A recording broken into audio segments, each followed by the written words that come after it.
Hypocrisy is alive and well amongst these sanctimonious leftists. From Kimmel to De Niro to Stephanopoulos, they want... Megyn Kelly's recent verbal assault on Jimmy Kimmel was a masterclass in precision, a takedown so sharp it cut through the noise of late-night television without a single raised voice. The clash wasn't played out on a brightly lit stage or in a heated studio debate. It unfolded in the quiet corners of social media, where Kelly's words landed like perfectly aimed darts, exposing the cracks in Kimmel's carefully crafted persona. This wasn't a shouting match or a flashy spectacle. It was a calculated, facts-driven dismantling that left Kimmel silent, his usual quick wit nowhere to be found. The internet buzzed, not with the chaos of a typical celebrity feud, but with the weight of a critique so undeniable it demanded attention. So what exactly did Kelly say, and how did she manage to leave one of late night's biggest names reeling without ever stepping into his arena? The saga began with Kelly's pointed commentary on the hypocrisy she perceives in certain late-night hosts, Kimmel chief among them. She didn't storm onto his set or challenge him to a live debate. Instead, she took to her platform, wielding a combination of biting sarcasm and unassailable facts to call out what she saw as Kimmel's double standards. Her critique centered on Kimmel's history, particularly his use of blackface in comedy sketches, a topic that has resurfaced periodically but never with the surgical precision Kelly brought to the table. She highlighted a specific bit from Kimmel's past, his recurring impersonation of basketball star Karl Malone, performed in blackface. The routine, once played for laughs, now stood as a glaring contradiction to Kimmel's current role as a vocal critic of cultural missteps and political figures. Kelly didn't just point out the hypocrisy. She framed it against the broader backdrop of Hollywood's selective outrage, where certain figures are given passes while others are swiftly condemned. Kelly's approach was deceptively simple. She didn't need to yell or sling insults. Her weapon was the truth, delivered with a calm that made it all the more devastating. She referenced Kimmel's blackface sketches not as a standalone scandal, but as part of a pattern of behavior that clashed with his public persona as a moral arbiter. She noted how Kimmel, now a darling of the progressive left, had built a career on sharp political commentary, often targeting conservative figures with a sanctimonious edge. Yet, when his own past was held up to scrutiny, the silence was deafening. Kelly didn't stop at Kimmel's personal contradictions. She expanded her critique to the industry that props him up, pointing out how ABC, Kimmel's employer, had fired Chris Harrison, host of The Bachelor, for defending a contestant's attendance at an antebellum-themed party, while Kimmel, with his history of blackface, was elevated to host the Academy Awards multiple times. The brilliance of Kelly's strategy lay in its restraint. In an era where media feuds are often loud, chaotic affairs, she opted for a quieter, more methodical approach. She didn't engage in a back and forth on social media or bait Kimmel into a public spat. Instead, she laid out her case with a clarity that invited reflection rather than reaction. Her words weren't just a takedown. They were a dissection, peeling back the layers of Kimmel's comedic empire to reveal the inconsistencies beneath. She pointed out specific moments where Kimmel's humor veered into territory that blurred the line between satire and irresponsibility. His monologues, often laced with political jabs, were framed as less clever than they appeared, sometimes dipping into exaggeration or misinformation disguised as comedy.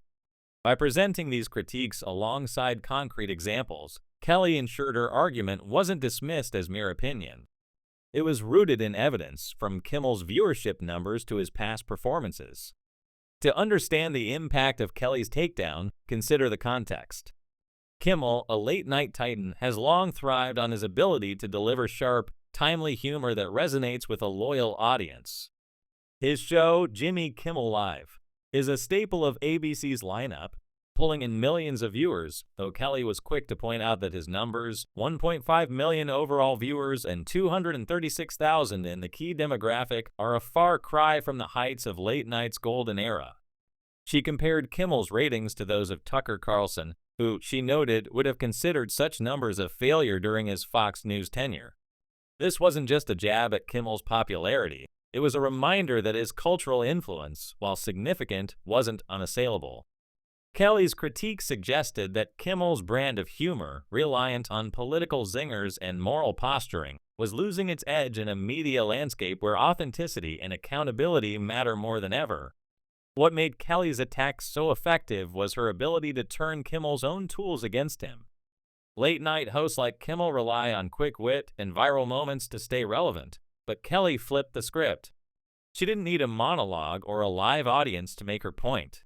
Her platform, a mix of social media posts and appearances on her own show, gave her the freedom to craft a narrative that unfolded over time, gaining traction with each retweet and repost. She highlighted a specific incident that underscored her argument: Kimmel's reaction to Donald Trump's comments about Taylor Swift being booed at the Super Bowl.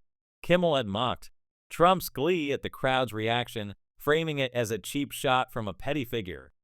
Kelly, however, saw an opportunity.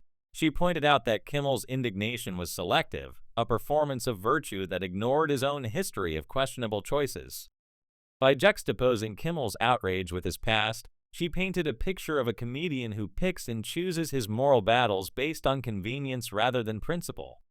Kelly's critique wasn't just about Kimmel's past mistakes. It was about the broader culture of late-night comedy and its shift from universal humor to partisan activism. She reminisced about a time when late-night hosts aimed to make everyone laugh, citing figures like Johnny Carson who avoided alienating half their audience with political crusades. Today's hosts, she argued, have abandoned that neutrality in favor of preaching to a specific choir. Kimmel, along with peers like Stephen Colbert and Seth Meyers, has leaned heavily into political commentary, often at the expense of broader appeal.